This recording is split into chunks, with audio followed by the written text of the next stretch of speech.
joining us and for your persistent focus on this issue. As our colleague knows, one of the things that he talked about the level of poverty in some of those counties, which is almost unbelievable.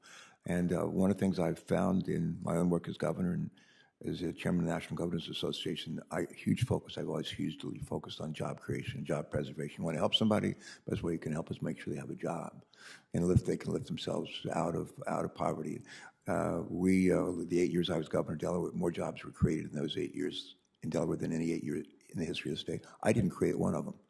We helped create a nurturing environment for job creation, job preservation. And one of those factors, like workforce is important, tax is important, the reasonable regulation is important. Also as important is the quality of the environment. Is the water drinkable? Is the air something you can breathe?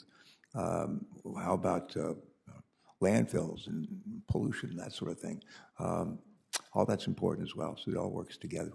I don't know of any businesses that want to live in or operate in a place, start a business where there's water's undrinkable and the air is something you can't breathe. That's not a good thing. Having said that, I'm going to give you a couple of minutes if you wish. I'm going to ask one unanimous consent request, and I'm going to give you a minute or two or three to just come back and wrap up anything you felt like you'd like to reemphasize, maybe something you didn't have a chance to respond to. But while you think about that for a moment, I'm going to ask unanimous consent to submit for the record a report from the Federal Highway Administration, which found that between 90 to 99% of all road and bridge projects are completed as categorical exclusions and therefore are not subject to lengthy review under NEPA. That's worth repeating. I ask unanimous consent to submit for the record a report from the Federal Highway Administration that found that between 90 to 99% of all road and bridge projects are completed as categorical exclusions and therefore are not subject to lengthy review under NEPA. That surprises me. It probably surprised you and others on this committee. All right, that being said, I have something I'm going to say, I call it boilerplate right at the end, but I just want to give you the opportunity, maybe something you didn't say, didn't have a chance to say, question wasn't asked you wish it had been. Yeah. The time is yours. Well, first of all, thank you, Senator Carper. I really appreciate it, and I really appreciate the opportunity to be here today and just to share some of the work that CEQ is doing. I hope that my pride in the work that we are doing and of my staff and all that we're doing for the American people has come through in the discussion. I think we've accomplished a lot in this first year. We have much more to do, obviously, because the president has a very ambitious agenda, and I think we are working hard to achieve that sort of balance that really comes through in every single issue. I think I've probably used the word balance many times today, but what's important is trying to meet the multiple goals that the president has set out. We want to have well thought out, analyzed decisions that will endure, that will not be problems that are affected by floodplains that we failed to analyze. We want to make sure that the choices that we make reflect the public's expectation and investment in the federal government, that we are using our funds in an effective and a thoughtful way. And so I think NEPA continues to be it's a hard issue for people because people want their projects fast, but they also want them to last. And so I think what we're trying to achieve through the NEPA rules is that. I think the focus on environmental justice could not be more important.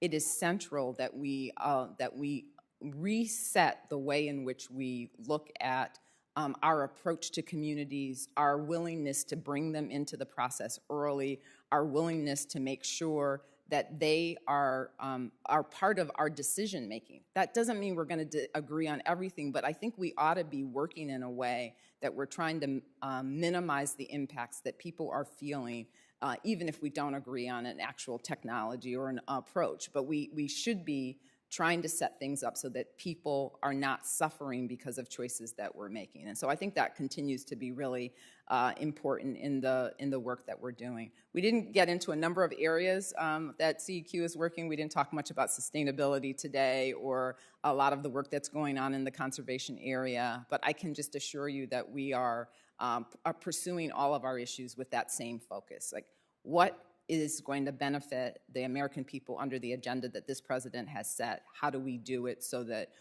all Americans get the benefit of it? And how do we do it so that we are being good servants and ensuring that the work is done in an effective way? So I will just end there. Thank you so much for the time. No, you bet.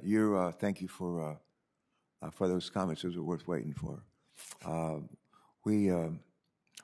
This is a wonderful committee, and I feel privileged to help lead it with the great leadership of Senator Shelley Capito. And the members of the committee don't agree on everything, but we work hard to try to find consensus and principled compromises where possible. It's important. I use the term phrases often.